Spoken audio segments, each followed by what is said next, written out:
Comment remplir automatiquement les cellules d'un tableau en un clic? Bonjour à tous, c'est Alex d'excelformation.fr et dans cette vidéo, je vais vous montrer comment activer un bouton directement dans le menu ruban qui va permettre de remplir automatiquement les cellules vides d'un tableau en dupliquant le contenu qui se trouve donc dans la cellule située juste au-dessus. Nous verrons que cela est très pratique si nous avons besoin de modifier un tableau afin de pouvoir l'utiliser en tant que source de données d'un tableau croisé dynamique. Il va nous suffire ici de sélectionner une plage de cellules avec ici plusieurs cellules fusionnées et donc de cliquer sur un seul bouton pour pouvoir automatiquement récupérer toutes les valeurs qui correspondent à la cellule située juste en haut, ou alors si la cellule était fusionnée, au contenu issu de cette fusion. Alors vous trouverez très régulièrement de nouvelles vidéos sur la chaîne, alors pensez à vous abonner et surtout à activer la clochette de notification afin d'être sûr de ne manquer aucune astuce et de devenir rapidement un pro d'Excel.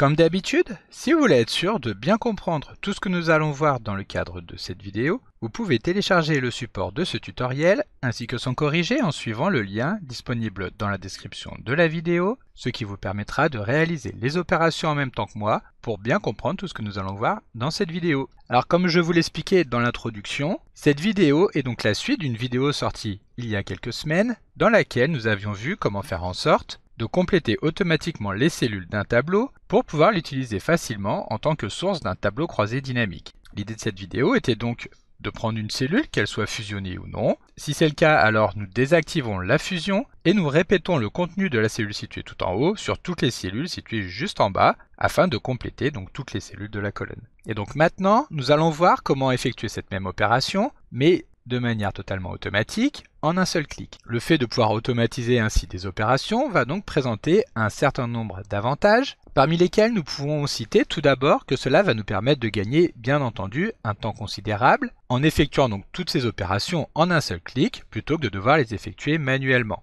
Cela va donc également réduire le nombre d'actions manuelles nécessaires, ce qui va permettre de réduire le risque d'erreur. C'est en effet un principe fort de l'automatisation qui est de garantir une cohérence dans le processus et donc à chaque fois que nous allons effectuer cette opération de manière automatique, l'ensemble des opérations est effectué avec précision sans qu'il ne puisse y avoir de problème. Et donc enfin, l'automatisation en un seul clic rend le processus plus accessible à un plus grand nombre d'utilisateurs. Il suffira de leur transmettre l'automatisation afin qu'ils puissent l'exécuter sans se poser de questions et sans avoir à maîtriser tout le processus. Voilà, donc pour effectuer cette opération de manière automatique, nous allons bien entendu devoir mettre en place une toute petite macro commande en VBA. Le VBA est le langage de programmation qui est intégré dans Excel et dans les autres applications de la suite Office, qui va permettre de créer des mini-programmes pour automatiser des tâches répétitives. Alors évidemment, ce langage peut sembler assez intimidant, mais ne vous inquiétez pas, que vous ayez ou pas de l'expérience en programmation, VBA est conçu pour être accessible aux utilisateurs de tous les niveaux, avec une syntaxe qui est relativement simple. C'est pourquoi dans ce tutoriel, nous n'aurons pas forcément le temps de nous attarder longuement sur le sujet du VBA, mais si vous souhaitez en savoir davantage sur ce langage et découvrir comment celui-ci peut révolutionner votre manière d'utiliser Excel en décuplant les possibilités offertes par celui-ci, je vous invite à découvrir mon livre Apprendre le VBA pour les grands débutants, dont vous retrouverez le lien dans la description de la vidéo. Voilà, donc maintenant que nous avons compris l'importance de VBA et son potentiel pour automatiser des tâches dans Excel, vous demandez peut-être comment créer votre propre macro sans avoir de compétences en développement. Et donc comme je vous l'expliquais un petit peu plus tôt, étant donné que le VBA se veut être accessible pour tous, avec ou sans connaissance en développement, Microsoft a intégré dans Excel un outil qui va nous permettre d'enregistrer automatiquement des commandes en effectuant tout simplement les opérations une première fois directement dans Excel. Cet outil est appelé l'enregistreur de macro. Il va donc nous permettre de créer facilement une macro sans écrire de ligne de code. Alors évidemment, peut-être qu'une fois que la macro aura été enregistrée, quelques petits ajustements seront nécessaires pour la rendre véritablement efficace, mais étant donné que nous aurons déjà une source de code présentée, les choses seront beaucoup plus simples. Voilà, donc maintenant nous allons pouvoir commencer, mais avant de lancer l'enregistreur de macro, nous allons sélectionner une cellule par exemple, que nous allons vouloir défusionner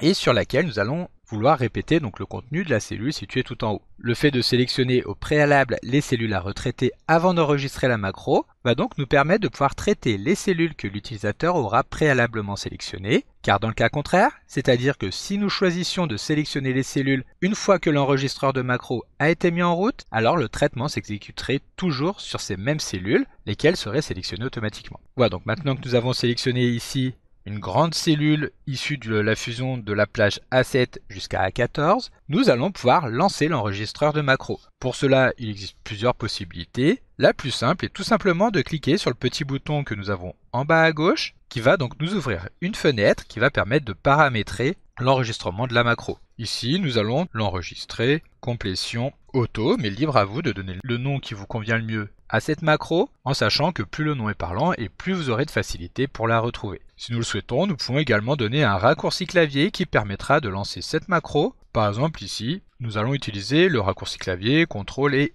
R. R pour remplissage automatique. Cela étant fait, nous validons en appuyant sur OK, et comme vous pouvez le voir, l'icône sur laquelle nous avons cliqué tout à l'heure a changé pour prendre la forme d'un carré. Cela nous permet de voir que maintenant l'enregistreur de macro est bien démarré et donc toutes les opérations que nous allons mettre en place dans Excel seront enregistrées automatiquement en tant que ligne de code VBA dans la macro complétion auto que nous venons de mettre en place. Nous allons maintenant pouvoir répéter l'ensemble des opérations que nous avions vues dans la vidéo précédente, c'est-à-dire que nous allons commencer par retirer la fusion des cellules, puis nous allons limiter la sélection uniquement aux cellules vides, c'est-à-dire que nous allons donc lancer la fenêtre sélectionner cellules afin de choisir uniquement les cellules vides et valider en appuyant sur OK.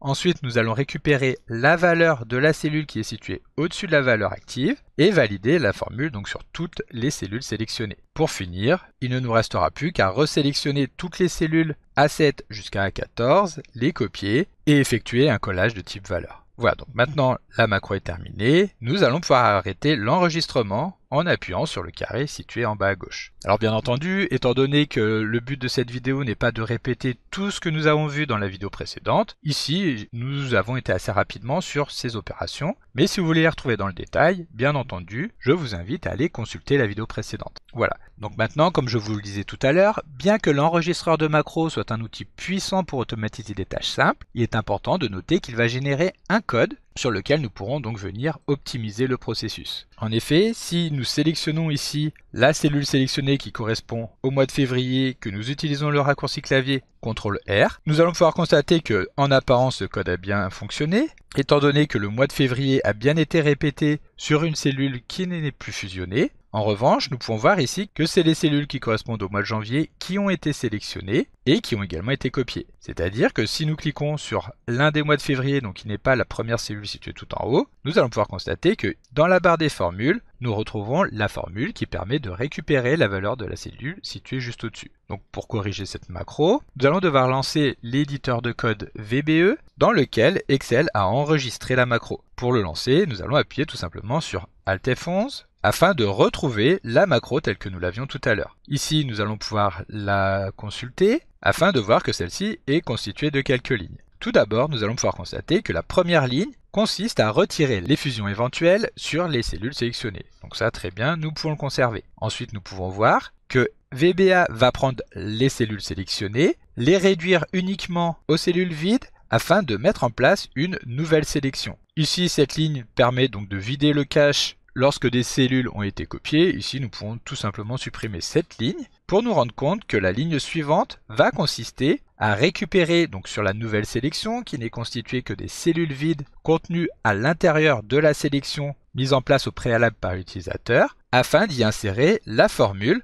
qui récupère la valeur de la ligne, donc ligne en anglais qui se dit row, d'où le R, de la ligne qui est située juste au-dessus. Et donc, c'est sur cette ligne-là que se trouve le problème auquel nous sommes confrontés. Ici, Excel resélectionne l'ensemble des cellules qui avaient déjà été sélectionnées afin de pouvoir les copier et d'effectuer un collage spécial directement sur cette sélection. Sauf que ici, étant donné que nous avons sélectionné manuellement ces cellules tout à l'heure, c'est ce que Excel a enregistré ici. Vous allez voir que la solution pour résoudre ce problème est très simple. Ici, nous n'allons pas vouloir réduire la sélection, mais nous allons vouloir insérer la formule que nous avons ici directement sur les cellules vides sans avoir à resélectionner la plage. Pour cela, il suffit tout simplement de venir modifier directement les formules des cellules vides. Et donc de cette manière, l'objet sélection n'a pas été modifié étant donné qu'il n'y a plus la méthode select. Et donc, il va nous suffire de supprimer cette ligne afin de copier les cellules qui se trouvent dans sélection et qui n'a pas été modifiée. Pour nous en rendre compte, nous allons revenir sur la feuille de calcul, sélectionner la cellule qui correspond ici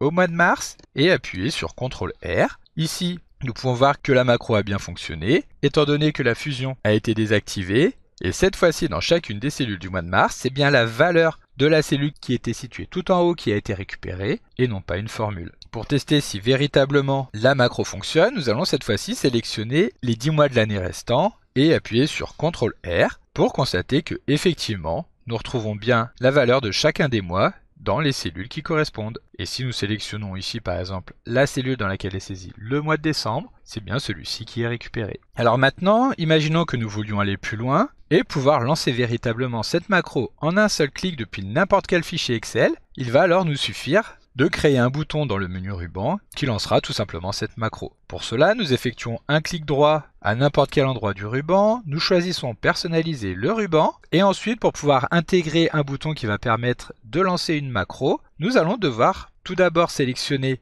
l'endroit où nous allons vouloir l'insérer. Donc par exemple ici, nous allons l'insérer juste après le groupe alignement, donc entre alignement et nombre afin que le bouton soit placé juste après la gestion des fusions. Donc nous sélectionnons alignement et ici nous allons devoir intégrer un nouveau groupe dans la fenêtre. Nous cliquons sur nouveau groupe, le nouveau groupe est créé.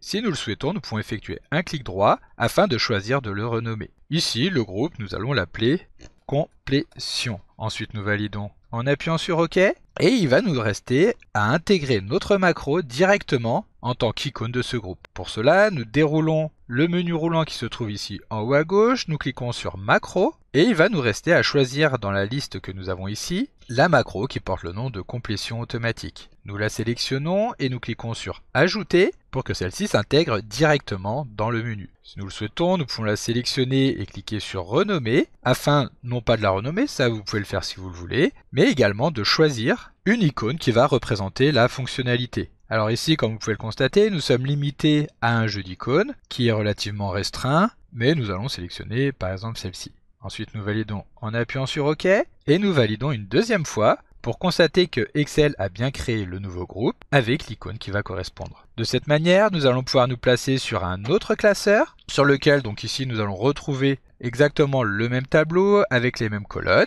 et il nous suffira de cliquer sur complétion auto pour lancer la macro. Alors il faut savoir ici que étant donné que la macro a été enregistrée dans le classeur sur lequel nous étions en train de travailler tout à l'heure, à chaque fois que nous allons cliquer sur le bouton, Excel va lancer automatiquement le classeur afin de pouvoir aller choisir la macro. Celui-ci sera lancé en tâche de fond et il suffira de le fermer une fois que la macro aura été lancée. Si vous voulez aller un petit peu plus loin, vous pouvez également l'enregistrer directement dans votre classeur personnel et donc de cette manière, Excel n'aura pas à lancer un nouveau classeur. Alors bien entendu, si vous voulez récupérer directement la macro afin de pouvoir l'ajouter dans votre menu ruban comme nous venons de le faire, il vous suffira de télécharger le fichier que nous venons de mettre en place ici dans le cadre de cette vidéo, en suivant, comme je vous l'expliquais au tout début de cette vidéo, le lien que vous retrouverez dans la description de la vidéo.